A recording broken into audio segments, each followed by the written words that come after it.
Greetings and salutations, my friends. Welcome to a brand new Total War Warhammer 2 guide. Today we are looking at the Lizardmen cavalry options. So we've got four main flavours of your sort of standardy cavalry. And they go from left to right. It's the cheapest on the left and they go all the way up to the expensive ones.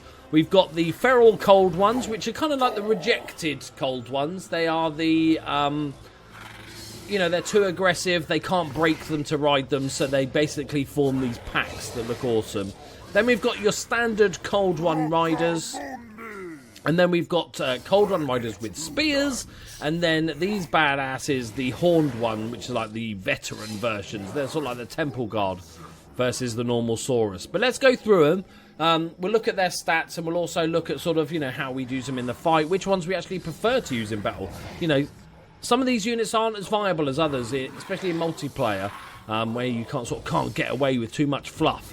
But let's have a look at them and look at the differences. So first off, we've got the feral cold ones. First thing to look at is the unit size. So the feral cold ones are the cheapest, but you only get 32 in a unit, whereas all the others come with 48, which is quite a big difference. In fact, 50% more. So the feral cold ones are armoured just to their natural scaly skin, and they're armour piercing just because the sharpy, clawsy, teethy stuff. But they have a thing called Rampage, which I'll talk you through shortly. They got 3,500 hit points, their armour is 90, leadership is 55, speed a very good 70. Melee attack and defence isn't fantastic, the weapon strength is 40, 30 of which is armour piercing, so that's important, and a decent charge bonus of 36.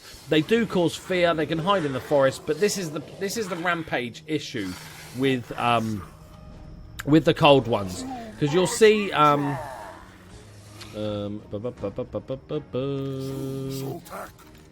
there, here we go. This is what I wanted to find. So with some units, they have, with the Saurus, for instance, have primal instincts, which means once they drop below 50%, there's a chance they just might go nuts and just start killing any enemy unit they want. They will start rejecting orders and all that sort of stuff, which can be bad, can be good. It means when they rampage, they're not going to break, but you can't command them to do anything. The problem with the feral cold ones is that they have a worse version, which is Rampage, which means when this unit gets hurt, it may go on a rampage. Just when it gets hurt, not even 50%. Just, you know, flick it. Flick one in the tail, and they might rampage on your face. So go on a rampage against nearby enemy units, attacking the closest one and ignoring any orders given. So that's a bit of a bum. At least with the Saurus, you can count on them to be able to command them to at least 50%, and then worry about all the rampaging around and stuff like that. But for the price, and they're relatively cheap for a sort of cavalry model, a beastie like this, they are still very good. The armour-piercing damage is very nice, so you can send them in against different targets. Then we move on to your more standard Cold One riders. So they have a bunch more hit points. They have 2,720 more hit points than the feral ones. Obviously a bigger unit size as well, but they also have 20 more leadership. Not quite as quick, obviously a big fat Saurus sitting on the top. Melee attack +4, defense +6, weapon strength +4, charge. So it's only slight upgrades, apart from the hit points on the ferals. But obviously they don't have the issues with the frenzy stuff. Their armor piercing on these ones is 31. They do cause fear. They've got the predatory senses, meaning they can spot hidden units. They've got armor piercing and they're armored and shielded. So all in all, just a really sort of standard but good heavy infantry, cavalry unit, basically. They're basically slightly more scary horses. Then you've got the different flavour variety, which are basically exactly the same, apart from their armour piercing. Sorry, not armour piercing. They're anti-large because they have the spears. The rest is pretty much the same. Their melee attack is -4. Their weapon strength is -4. But they have the bonus versus large, which is 14 bonus versus large. So these two are the same units, you just use them differently depending on who you're up against in the fight. These, however, are the daddies. These are the oldies, the experienced dudes. They've got more armour, quite a bit more armour. So they have an extra 285 hit point, 88 hit points compared to the normal cold ones. 15 armor, 10 leadership, 10 speed, 20 melee attack, 12 weapon strength, and 12 charge. The charge bonus, now we're getting into like really good charge territory. That is not bad whatsoever. Again, they have the armor piercing, which is going to give us 35. They've got a lovely charge bonus. They cause fear like the others. They can hide in the forest.